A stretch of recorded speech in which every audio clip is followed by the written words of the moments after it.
The current state of the crisis in South Carolina, deaths are getting worse. 20% increase in opioid deaths in 1 year, from 14 to 15. That's old data, and I'm sure that is probably going up.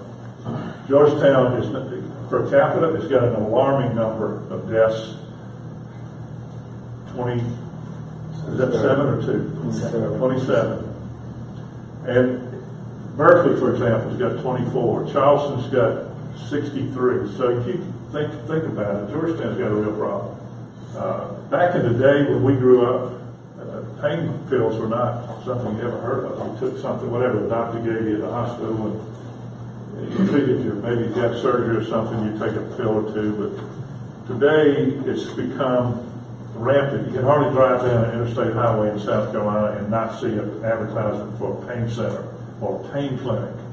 And that's something that's come on in the last 15, 20 years. And it started with a drug called Oxycontin. Y'all certainly remember the days when the tobacco litigation went on, and the state of South Carolina had a group that they put together to get money back from the state. The money they had to pay Medicare and treatment of people and so forth, and it was a very, very huge recovery. Here's the problem. The state did not give a penny of that money to a city or a county. It stayed with the state, and they did whatever they chose to do with it. It wasn't earmarked for anything.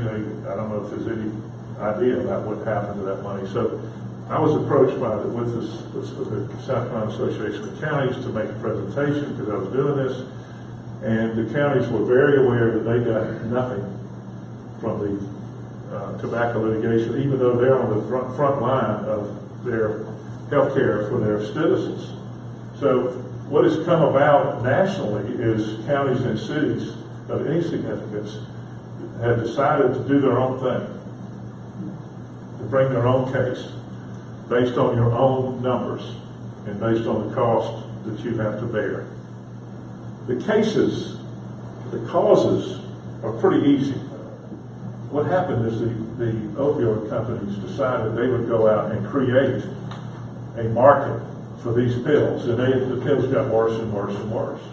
They created special medical societies like Pain Physician Medical Society, American Pain this, and they were all funded by the pharmaceutical companies who flooded the market and taught doctors it was best for their patient to put them on these opioids. They didn't really advertise opioids, but that was what it was. Opioids are highly addictive by definition. It only takes one to get addicted. Now, a lot of people have a tolerance to it, but not many. It is highly addictive, and the cost of this society is almost unestimable. When the pills get away, it's street drugs. It's heroin. And we know all about heroin. The most addictive thing I've ever heard of is heroin. And now you see the introduction of fentanyl. It's time for Georgetown either to get in or get out, because the court cases are pending in different areas. Cities like Georgetown are bringing their own case. We try to bring a case in South Carolina in the local courthouse.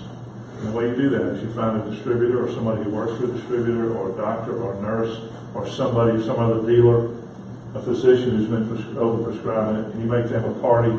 Then you bring in all the big companies.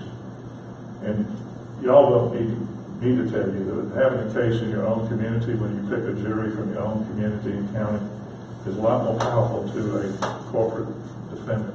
You have the ability to bring your own case. And our job is to keep and bring this case to Georgetown County and keep it in Georgetown County on behalf of the city of Georgetown.